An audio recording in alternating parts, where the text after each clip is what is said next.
Social media ఎంత దూరంగా ఉంటే అంత మంచిది. సో అందరూ పాజిటివ్ థింగ్స్ స్ప్రెడ్ చేయండి, ఇలాంటి నెగిటివ్ థింగ్స్ స్ప్రెడ్ అంటే అలా కాదు, 99% నెగిటివ్ థింగ్స్ స్ప్రెడ్ అవుతున్నాయి. ఇంకా ఉంటే దూరంగా ఉండాలి. ఇంకా పాజిటివ్ థింగ్స్ అసలు ఎక్కడ కనపడదు. ఎక్కడ కనపడుతుంది, ఎక్కడ కనపడవు. ఎట్లా నెగిటివ్ ఉంది కాబట్టి దాన్ని వదిలేయాలి అంతే. మరి దాని అకౌంట్స్ క్రియేట్ చేసుకోకుండా ఉండాలి. అలా మొదలు పెడితే అదే సాంగ్ అండి. అసలు ఎంత బాధాకరమైనటువంటి ఇదో నాకు అర్థం కావట్లేదు. సినిమా డైరెక్టర్లు కూడా మంచి యూ షుడ్ టేక్ కేర్ అనమాట. మంచి సాంగ్స్ అంటే వాడేమంటాడు, నాకు డబ్బులు కావాలి సత్య. ఇప్పుడు కాదండి, సెల్ఫిష్నెస్ సొసైటీ అయిపోయిందండి. నాకు డబ్బులు కావాలి, నేను ఏదైనా చేస్తా. నన్ను బట్టలు పట్టి ఇప్పుతాను, నువ్వు చూస్తున్నావు కదా, ఈ తప్పున్నావు డబ్బులు. అయితే ఇప్పుడు యాప్స్ వచ్చినాయండి. యాప్స్లో మరి జరిగేది ఏంటి? వాళ్ళు కూడా యాప్స్ నైట్ 10ంటికి రిలీజ్ చేస్తారు. దరిద్రమైన యాప్సే కదండి ఇప్పుడు ఉన్నాయి అన్నీ కూడా, ఇన్స్టాల్ అన్న వాటిలోనూ. ఎంత సైబర్ క్రైమ్ జరిగినా మారలేదు. సరే, మంచి మీనింగ్ఫుల్ పాటలు వస్తే అది ఎవర్ గ్రీన్ గా సార్. ఎవర్ గ్రీన్ గా దాంట్లో ఏదో కొంత విన్నా కొంచెం ఇన్స్పిరేషన్ లేదా మీనింగ్. అలాంటి పాటలు ఎన్నో ఉన్నాయి సార్. రంగస్థలం అంటే ఆడేమంటాడంటే ఇవన్నీ అయితే ఎవడు చూస్తాడండి ఈ రోజుల్లోనూ, ఇదంతా పొల్యూట్ అయిపోయింది, ఈ పొల్యూట్ అయిపోయిన సొసైటీకి పొల్యూటెడ్ సాంగ్సే కావాలని ఆ లాజిక్. రంగస్థలం చూస్తాం కదా సార్, అందరం చూస్తాం కదా, 3-4 సార్లు రంగస్థలం అందరం చూస్తాము. సో మంచి పాటలు, మంచి థీమ్ ఉన్న పాటలు, మంచి మీనింగ్ పాటలు. మధ్యలో వరస్ట్ హీరోయిన్ మీద కూడా చాలా వరస్ట్ సీన్స్ పెట్టాడు అతను. అసలు డైరెక్షన్ అతను ఇట్స్ నాట్ ఏ, అంటే చాలా వరస్ట్ అనుకోవచ్చు.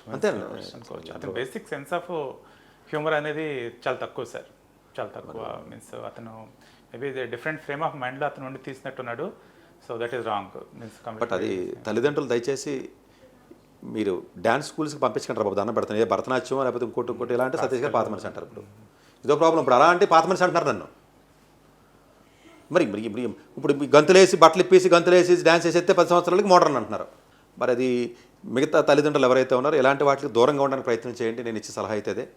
మీరు ఒక్కసారి ఇలాంటి స్టార్ట్ చేస్తే, ఆ రీల్స్ పెచ్చి వస్తే, వ్యూస్ వస్తే, 10 సంవత్సరాల పిల్లకి అలవాటు చేస్తే ఎప్పటికీ వదలదు. అదొక వ్యసనం లాంటిది.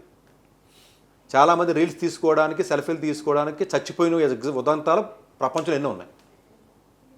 బెస్ట్ రీల్ కావాలి, బెస్ట్ వెడ్డింగ్ కావాలి, ప్రీ వెడ్డింగ్ కావాలి, లేకపోతే నదిలో పడుతున్న, ఇలా రకరకాలుగా ట్రై చేసి సెల్ఫీలతో చనిపోయిన వాళ్ళు 100,000 మంది ప్రపంచ చరిత్రలో ఉన్నారు. అది ఒక వ్యసనాన్ని మీరు అలవాటు చేసేస్తున్నారు. ఈ వ్యసనాన్ని మీరేమనుకుంటారంటే ఒక ఇన్సిడెంట్ కింద చూస్తున్నారు. ఇన్సిడెంట్ కింద చూడొద్దు, అది వ్యసనం కింద చూడండి దాన్ని. అందులోంచి మీరు బయటికి రాలేరు. తర్వాత జరిగే అనర్థాలు మీ ఊహ కూడా అందవు. అనర్థం ఏమో సార్, అలవాటు అయిపోయింది కదా, మాకు సెక్స్ అలవాటే, మీకు ఇది అలవాటే, అది అలవాటే, ఏదైనా చేస్తాం మేము తెగించేసి ఉన్నాంలేండి సార్, మాకు ఇవన్నీ పెద్ద కొత్త ఏం కాదు అని ఒక యాక్సెప్టెన్స్ లెవెల్కి వచ్చేసి బరి తెగించినటువంటి ఫ్యామిలీస్ ఉన్నారు. కంట్రోల్ చేయలేని ఫ్యామిలీస్ కూడా ఉంటారు. కొంతమంది పిల్లలు చేస్తూనే ఉంటారు. సో వాళ్ళు ఆ 5% పీపుల్ వల్ల 95% సఫర్ అవుతున్నారు. ప్రాబబ్లీ ఇంకా ఫ్యూచర్లో ఈ 5 వల్ల 10, 10 వల్ల 15, 15 వల్ల 10, 20 అవుతుందో మనకు తెలియదు. బట్ మిగతా వాళ్ళని జాగ్రత్తగా ఉండమని నేను చెప్పగలను. సోషల్ మీడియా అకౌంట్స్ అన్ని క్లోజ్ చేయండి. అది వీళ్ళకి ఆ కోరిక పుడుతుంది.